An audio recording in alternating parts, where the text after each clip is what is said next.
Você sabia que Cinderela, aquele clássico da Disney, tem uma versão macabra, que na verdade é o conto original, que tem um final muito perturbador, onde uma das irmãs da Cinderela acaba cortando o calcanhar ali e a outra acaba cortando os dedos, tudo pra elas tentarem colocar o pezinho dentro do sapatinho que seria ali o sapatinho que o príncipe escolheria, sua próxima esposa, enfim. Essa história bizarra, eu li ela uma vez na vida e nunca mais vou ler, porque ela traz um terror corporal bem acentuado, se eu posso assim dizer. Mas se você tá procurando um filme pra assistir com essa mesma vibe da história original, não se preocupa, porque acabou de chegar The Ugly Stepsister, ou como eu acho que vai chamar aqui no Brasil, A Minha Irmã Feia. E esse filme é uma reinvenção grotesca e também inteligente desse conto de fadas, e ele usa o terror corporal pra nos mostrar até onde uma pessoa é capaz de ir pra atingir o padrão de beleza da atual sociedade. Então, o filme traz uma grande crítica social, ao mesmo tempo que ele também consegue deixar a gente perturbado, porque a cada cena... E hoje eu quero falar sobre ele sem spoilers no começo do vídeo, da metade pro final com spoilers, desenvolver tudo o que acontece no filme, todas as loucuras, todas as doideiras, cenas que me deixaram enojado. Então, vamos falar sobre tudo isso, mas antes, deixa o like que é importante, se inscreve no canal para próximos conteúdos e séries de filmes, me conta nos comentários aí o que vocês acharam do filme, se já viram, ou se você ainda não viu, me conta se vai assistir. Ambientado na Noruega, no século XIX, A Minha Irmã Feia nos apresenta a Elvira, a filha mais velha de uma viúva obcecada por status social. O sonho dessa mulher é casar a filha Elvira com o príncipe, que, claro, tá precisando de uma esposa ali virgem pra ser a sua princesa. Só que tem um problema, a mãe da Elvira, a Rebeca, não acha que a filha dela é bonita o bastante pra casar com o príncipe. Então ela contrata um médico cirurgião pra consertar a filha dela,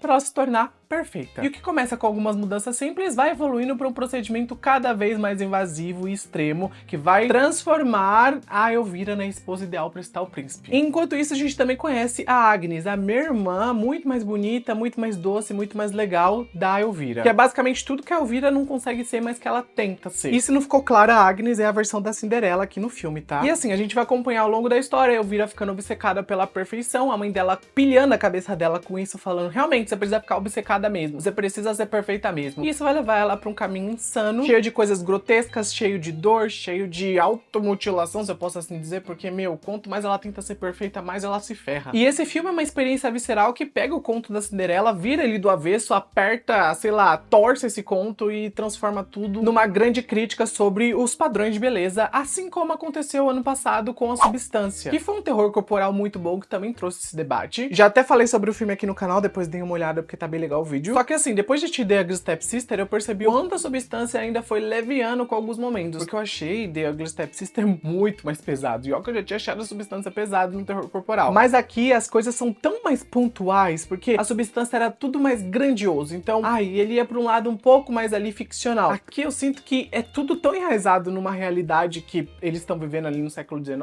que é mais assustador ainda. E as cenas com os efeitos práticos são realmente difíceis de assistir, não pelos sustos, mas sim pela agonia que você sente. Tem momentos que você vai querer fechar os olhos. Eu, pelo menos, em alguns momentos virava o rosto, porque é muito difícil você digerir o que você tá vendo, mas eu gostei muito que esse filme sabe nivelar bem esse lado grotesco com também a história que tá sendo contada e com as performances. Algo que A Substância também fez muito bem. E aqui a gente tem a atuação impecável da Lia Marin, que interpreta a Elvira. Ela é um dos grandes trunfos do filme. Ela consegue trazer a insanidade e também a vulnerabilidade dessa personagem, misturando ali com a obsessão dela por se tornar perfeita. Então, quanto mais você acompanha a personagem, mais você vê o quanto ela se perdeu e se tornou esse monstro literal, que eu posso falar aí que ela se torna, porque Jesus, você vai ver o que ela se torna no final das contas, mas toda essa jornada que ela passa é muito importante pra gente entender o que se passa na cabeça dela. Tanto que no começo do filme eu senti um pouco de pena dela, depois eu pensei, nossa, ela é a vilã da história, e depois eu pensei, opa, eu acho que na verdade ela é a anti-heroína da história. Então assim, ela tem uma nuance muito grande ao longo dessa história, e a gente entende que ela tá tentando se tornar a protagonista da história porque a mãe dela quer que ela se torne a protagonista, mas ela nunca chega a atingir esse potencial que ela tanto anseia, e a Agnes acaba às vezes se tornando essa protagonista sem mesmo ter muito tempo de tela. E quanto mais a gente entende sobre a Elvira, mais a gente acaba sentindo pena dela. Então é muito doida a construção dessa personagem. E o filme é um espelho pra nossa realidade, onde a gente vê que a Elvira tem um corpo mutilado, uma mente deteriorada, e ela perdeu a própria identidade quanto mais ela tentava ser bonita. Então a gente vai vendo um ciclo completo de transformação pra Elvira, que é muito bem concluído de uma maneira interessante aqui na história. E assim, o filme não é pra qualquer um, ele é incômodo, ele é grotesco e também perturbador, mas também é uma crítica super afiada aos padrões de beleza que eu quero desenvolver um pouco mais agora na parte com spoilers. Só que na minha visão vale a pena você dar uma chance, você vai ficar impressionado com o que você vai ver. Se você não sabe onde assistir, me chama lá no Instagram que eu falo onde eu vi. Mas assim, é um filme que vale muito seu play, pode ter certeza. Já deixa o like que é importante, se inscreve no canal pra próximos conteúdos e me conta nos comentários se vocês vão assistir o filme. E se você assistir até esse ponto do vídeo, coloca um sapatinho nos comentários pra saber que você viu até esse momento. E a partir de agora vamos falar com spoilers, tá? Então já fiquem avisados. Mas uma das coisas que eu mais amei nesse filme é como ele humaniza os seus personagens. Porque a Elvira, inicialmente, parece que vai ser uma vilã, mas na verdade ela não é. Ela é só vítima das circunstâncias onde ela tá. E a real maldosa dessa história é a Rebecca, que é a mãe da Elvira e madrasta da Agnes. Ela se casou com o pai da Agnes acreditando que ele teria dinheiro pra bancar ela, mas ele tava tão falido quanto ela, e quando ele morreu repentinamente, ela percebeu que ele não tinha muito dinheiro ali e que ela precisaria arranjar outra fonte de renda. E ela viu a oportunidade de juntar a sua filha Elvira com o príncipe Julian, que aliás faria um baile pra encontrar sua próxima esposa, que tem que ser virgem, bonita, perfeita, pipipopó. Só que a Rebecca é uma mulher tão inescrupulosa que ela disse pra própria filha que ela é feia demais pra casar com o príncipe e que ela teria que passar por algumas mudanças ali, bem dolorosas aliás, pra que ela ficasse bonita e perfeita. Mas antes de eu falar dessas mudanças, eu acho legal eu falar um pouco sobre a Agnes, que é a enteada da Rebecca, que no caso aqui é a Cinderela nessa história, né? Ela é doce, ela é bela, ela é muito legal, e ela perdeu o pai, passou a ser tratada como criada pela madrasta e ainda tinha que aceitar que o corpo do pai tava jogado num canto da casa, cheio de larvas, tudo porque a Rebecca não tinha dinheiro pra bancar um funeral, já que a Rebecca gastou todo o dinheiro nos procedimentos estéticos que ela ia fazer na Elvira. E é tão deprimente ver o corpo se deteriorando aos poucos aí durante o filme, gente, é complicado. Mas voltando ao ponto, a Rebecca contratou um cirurgião plástico que tirou o aparelho ali da Elvira, deixou os dentes dela perfeitos. Depois ele fez uma cirurgia no nariz dela com um martelo e uma ponteira, e isso foi agonizante. E ficou ainda pior, porque depois ele também foi costurar cílios nos olhos dela. E eu não tô falando, tipo, colocar cílios, é costurar mesmo. Essa cena foi dolorosa, mais do que a do nariz, aliás. E como se já não bastasse tudo isso ser esquisito,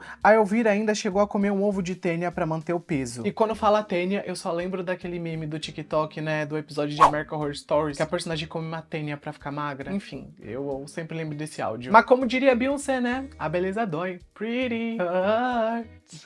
E quanto mais o filme avança, mais a gente vai notando que a Rebecca usa a filha como um próprio instrumento pra ela conseguir atingir o seu objetivo, que é se tornar rica novamente. E a Rebecca fez a Elvira colocar na própria cabeça que ela precisava a qualquer custo se encaixar no padrão de beleza, porque senão ela nunca seria aceita. E a Elvira acabou meio que entendendo que sim, ela precisa sofrer aquelas dores absurdas pra que ela consiga ser bonita e consiga ali se encaixar dentro do reino. E além dos procedimentos estéticos que ela tava fazendo, ela também acabou entrando naquela escola de bons modos pra aprender a se portar como uma dama e ter a chance de participar ali do baile do príncipe. Só que quem se destacava nas aulas era a Agnes, tanto que ela foi escolhida pela professora pra ser a dançarina principal. E isso deixou a Elvira furiosa, né? Porque a Agnes não deveria ter a atenção que ela deveria ter. E o filme teve uma grande chave de virada, que eu não imaginava que essa cena ia ser tão importante quanto ela foi, quando a Agnes meio que vai transar ali com o cara do estábulo, que eles têm um casinho ali juntos, e a Agnes tá com o cu virado pra cima ali pra dar pro cara do estábulo, e a Elvira vê, conta pra mãe, tudo dá errado na vida da Agnes, porque a mãe meio que dá uma bronca nela. E essa cena do estábulo foi chocantemente importante pro filme, porque eu fiquei como a Elvira ficou, tipo,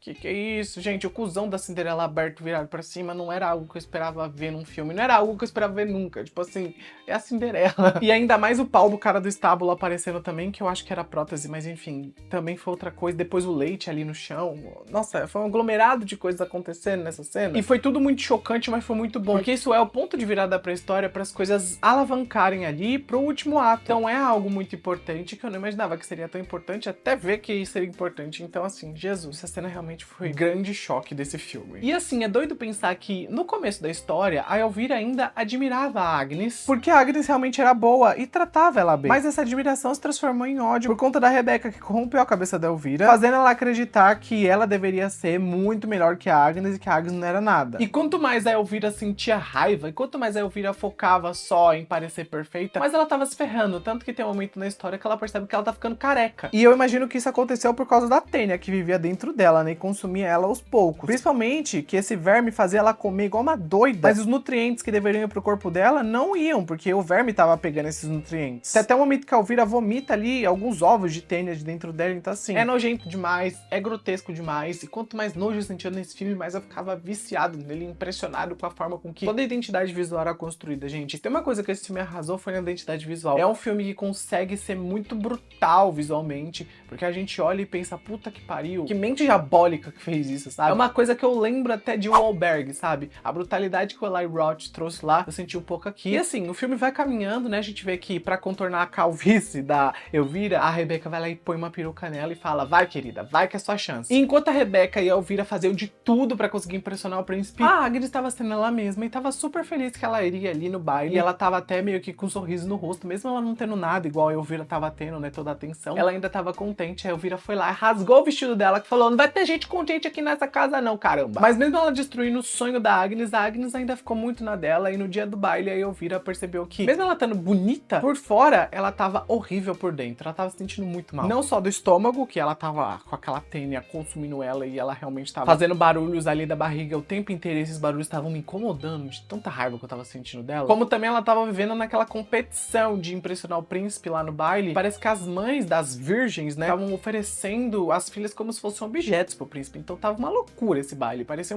um grande leilão de mulheres. Daí Elvira conseguiu a tal atenção que ela tanto queria do príncipe, e ele começou a cortejar ela ali, só que uma mulher de vestido azul apareceu, roubou a atenção do príncipe, o príncipe foi até ela, a Elvira ficou pistola da vida. Teve até um momento que ela percebeu que essa mulher era a Agnes, a nossa tal Cinderela, e ela tinha recebido o vestido azul ali que ela tava usando da mãe morta dela. E assim, não me pergunta como ela conseguiu, eu não entendi muito bem o conceito dessa cena, eu acho que eles trouxeram essa vibe lúdica propositalmente, mas enfim, eles quiseram fazer uma alusão ao conto original da Cinderela. E por falar nesse conto, né, existia até a regra que ela tinha que voltar pra casa até meia-noite. Também tinha a abóbora que apareceu do lado de fora da casa dela, que seria a carruagem dela, se a gente parar pra analisar na história original. Ela também tá alimentando um rato ali, que seria o cavalo da carruagem. E claro, ela também perde o sapatinho, que aqui não é de cristal, mas é um sapatinho ali que serve pro príncipe encontrar ela depois. E sabendo desse sapatinho, a Elvira vai lá e faz o quê? Me dá o sapatinho, Agnes, eu preciso desse sapatinho, eu sei que era você lá no baile. E aí a Agnes meio que deixa ela pegar o sapato, né, depois das duas meio que brigarem, entrarem num confronto. Só que o sapato não cabe naquele pé 42 da Elvira, e ela decide fazer a coisa mais sensata possível, né? Se o sapatinho não cabe, você faz o quê? Passa pra frente, escolhe outro príncipe, sei lá, um outro homem? Não, você corta seus dedos do pé, isso resolve, você enfia o sapatinho. Ai, ai. A Elvira era tão burra, né? A Tênia tava comendo os neurônios dela, eu acho. Porque ela tava ficando toda desnutrida, que ela tava ficando burra nas ações dela. Eu fiquei agonizado de ver ela cortando os dedos. Aquele som ali do corte foi tenebroso. Eu até cobri os olhos, porque assim, eu tenho uma tolerância alta às mortes, tá, gente? Então assim, se eu ver uma cabeça sendo decapitada, ok. Se eu ver sei lá, um intestino saindo, ok.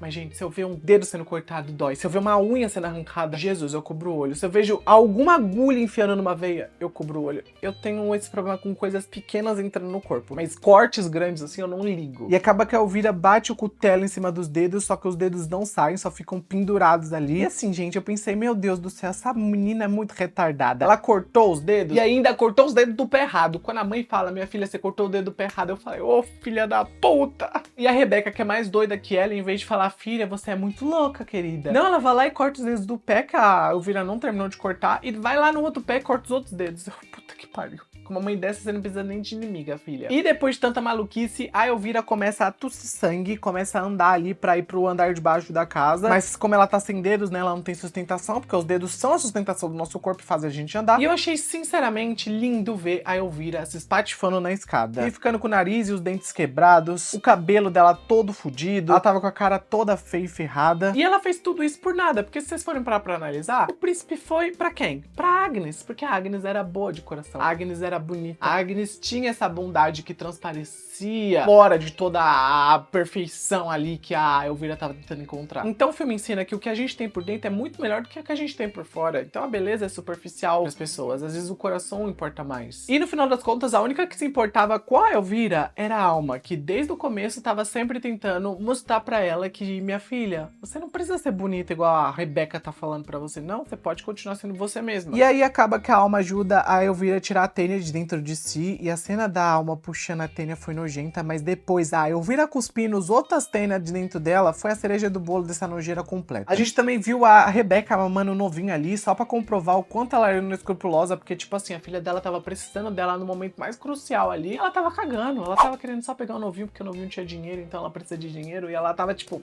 ai filha, foda-se, vai. E o filme então acaba com a Elvira e a Alma fugindo juntas, e agora a Elvira se libertou do parasita que controlava ela, que no caso era sua mãe. Ela agora pode viver uma longa vida fora desses padrões surrais que ela tava tentando se encaixar. E The Ugly Stepsister me pegou de surpresa, porque eu imaginava que eu não ia gostar desse filme, mas eu gostei muito dele. No meio de tanta bizarrice, sangue, Tênia, sei lá, tanta coisa que aconteceu aqui, o filme entregou uma mensagem muito sólida. Ele traz muito sobre como a pressão estética e os traumas familiares e até mesmo a obsessão por aceitação moldam e destroem quem a gente é. E por mais que a Elvira tenha feito coisas horríveis, eu não consegui odiar ela totalmente. Porque no final das contas, né, ali no fundo dela, ela é uma menina menina quebrada tentando agradar uma mãe que nunca amou de verdade. Então ela fazia muito mais pela mãe e que tava meio que sendo a figura central pra ela, sabe? A figura ali que ela deveria se inspirar, do que se ela tá fazendo pra si própria. Então a libertação da Elvira vem muito de quando ela para de tentar ser alguém que as pessoas querem que ela seja e ela se torna ela mesma. Ela para de tentar se encaixar nesses padrões. E se assistiu até esse ponto do vídeo, coloca uma abóbora nos comentários pra saber que você viu até esse momento. Então é um filme exagerado, sujo, complicado, mas é um filme muito bom que eu gostei de acompanhar e quero saber o que vocês acharam de The Ugly Stepsister. Coloca nos comentários que eu quero muito saber. Clica no like que é muito importante. Se inscreve aqui para próximos conteúdos de séries de filmes. Eu fico por aqui, gente. Grande beijo.